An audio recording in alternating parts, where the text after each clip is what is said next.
MSP ದರದಲ್ಲಿ ಜೋಳ ಖರೀದಿ ಕೇಂದ್ರ ತೆರೆಯುವ ಬಗ್ಗೆ ಹಾಗೂ ಹಿಂಗಾಲಿ ಜೋಳ ಖರೀದಿ ನೋಂದಣಿ ಮಾಡುವ ಬಗ್ಗೆ ಇವತ್ತು ಈ ವರ್ಷ 2024-25 ಸಾಲಿನಲ್ಲಿ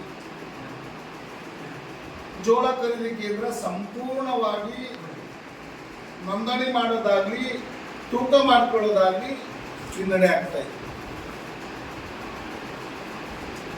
ಇವತ್ತು ಸರ್ಕಾರ 2022-23ಕ್ಕೆ 1 ಎಕರೆಗೆ 10 ಕ್ವಿಂಟಲ್ ಅಂತ ಘೋಷಣೆ ಮಾಡಿತ್ತು. ಇವತ್ತು 2024-25ಕ್ಕೆ ಎಕರೆಗೆ 20 ಕ್ವಿಂಟಲ್ ಅಂತ ಘೋಷಣೆ ಮಾಡಿದೆ. ಆದರೆ ರೈತರಿಗೆ ಮೂಕ್ಕೆ ತುಪ್ಪ ಹಚ್ಚಿದ್ದಾರೆ ಹೊರತು ಇನ್ನೂ ನೋಂದಣಿ ಕಾರ್ಯ ಪ್ರಾರಂಭ ಆಗಿದೆ. ರೈತರ ಕಷ್ಟಗಳು, ರೈತರ ಬಗ್ಗೆ ಕಾಳಜಿ ಇರುವಂತ ಸರ್ಕಾರಗಳು ಚುನಾವಣೆ ಬಂದಾಗ ನಾವು ರೈತರ ಮಕ್ಕಳು ಅನ್ನೋದನ್ನು ಬಿಟ್ರೆ ಈ ರಾಜಕೀಯ ಪಕ್ಷಗಳು ರೈತರಿಗೆ ಏನು ಮಾಡಿಲ್ಲ. ಕಿಂಚಿತ್ತೂ ಅನುಕೂಲಗಳು ಮಾಡಿಲ್ಲ. ಚುನಾವಣೆ ಹತ್ರ ಬಂದಂಗೆ ನಾನು ರೈತರ ಮಗ, ಈ ದೇಶದ ಅನ್ನದಾತನ ಮಗ, ಈ ದೇಶದ ಅನ್ನದಾತ, ಅಯ್ಯೋ ನೀನೇಪ್ಪ ಭಗವಂತ ಅಂತೇಳಿ ಹೇಳುವಂಥದ್ದಷ್ಟೇ ಮಾಡ್ತಾ ಇದ್ರು. 224 ಜನ ಶಾಸಕರಿಗೂ ಸಹಿತ ಗೊತ್ತಿತ್ತು, 24 ಜನ ಶಾಸಕರಿಗೂ ಮತ್ತು MLCಗಳಿಗೂ ಗೊತ್ತಿತ್ತು ಹಿಂಗಾರು ಖರೀದಿ ಕೇಂದ್ರ ನೋಂದಣಿ ಪ್ರಾರಂಭ ಆಗಿಲ್ಲ ಅನ್ನೋದು. ಶಾಸಕರಾಗ್ಲಿ MLCಗಳಾಗ್ಲಿ ಏನಾದರೂ ಪ್ರಯತ್ನ ಮಾತಾಡಿದ್ರ ಶಾಸನಸಭೆಯಲ್ಲಿ? ಇವ್ರ ಖರ್ಚಿನಲ್ಲಿ ಇವ್ರಿಗೆ ಬರ್ತಕ್ಕಂಥದ ಪಗಾರದಲ್ಲಿ 60% 76% ತೆರಿಗೆ ನಮ್ದಿದೆ ರೈತರು.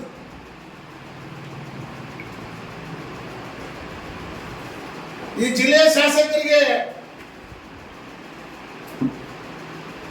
ವಿನಂತಿ ಕೇಳ್ತಾ ಇದ್ದೀವಿ ನಾವು, ಯಾಕ್ರಿ ನೀವು ಇವತ್ತು ಖರೀದಿ ಕೇಂದ್ರದ ಬಗ್ಗೆ ಶಾಸನ ಸಭೆಯಲ್ಲಿ ಮಾತಾಡಿಲ್ಲ? 7 ಜನ ಶಾಸಕರು. ಕಾರಣ ಏನಾಗಿತ್ತು? ನೋಂದಣಿ ಮಾಡಿದ್ರಿ, ನೋಂದಣಿ ಸಹಿತ ಹಿಂಗಾರು ನೋಂದಣಿ ಆಗ್ತಾ ಇಲ್ಲ. DC ಸಾಬ ಕೇಳಿದ್ರಿ, ಹೇಳ್ತಾನೆ ಇಲ್ಲ ನಾನು ಕಮಿಷನರ್ ಪತ್ರ ಬರೆದಿದ್ದೀನಿ, ಅದು ಬರಬೇಕಾಗಿದೆ. ಮತ್ತೆ ಇವೆಲ್ಲ ತೊಂದರೆಗಳಲ್ಲಿ ಸಿಕ್ಕಾಕಿದ ನಂತರ ಯಾಕೆ ಬೇಕು ಶಾಸಕಾಂಗ? ಯಾಕೆ ಬೇಕು ಇದು ಕಾರ್ಯಾಂಗ? ಇವತ್ತು ಯಾವ ಉದ್ದೇಶಕ್ಕಾಗಿ ನೇಮಕ ಆಗಿದ್ರು ಆ ಕೆಲಸ ಮಾಡದೇ ಇದ್ರೆ ನೀವು ಯಾಕೆ ಬೇಕು? ಅದಕ್ಕಾಗಿ ತಕ್ಷಣದಿಂದ ನಮಗೆ ಇನ್ನೂ 3-4 ದಿನದಲ್ಲಿ ನೋಂದಣಿ ಕಾರ್ಯ ಪ್ರಾರಂಭ ಆಗಬೇಕು. 8 ದಿನದೊಳಗಾಗಿ ತೂಕ ಪ್ರಾರಂಭ ಆಗಬೇಕು.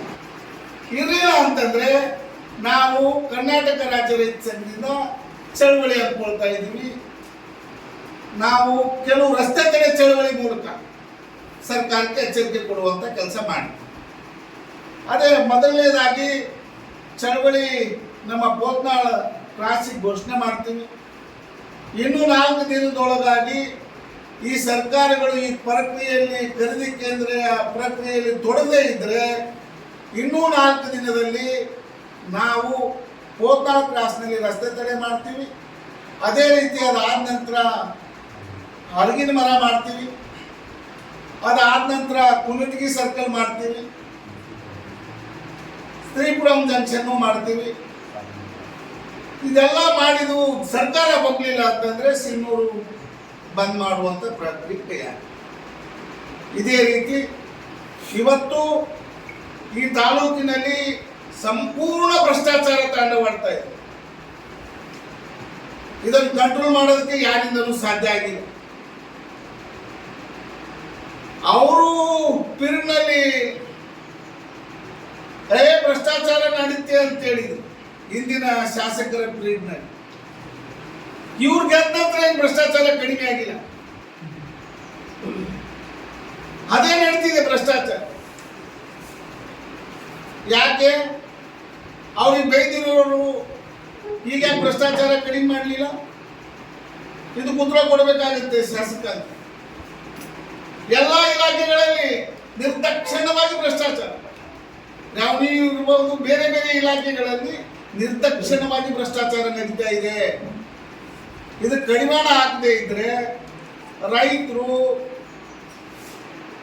ಕಾನೂನು ಕೈ ತಗೊಳ್ಬಹುದು.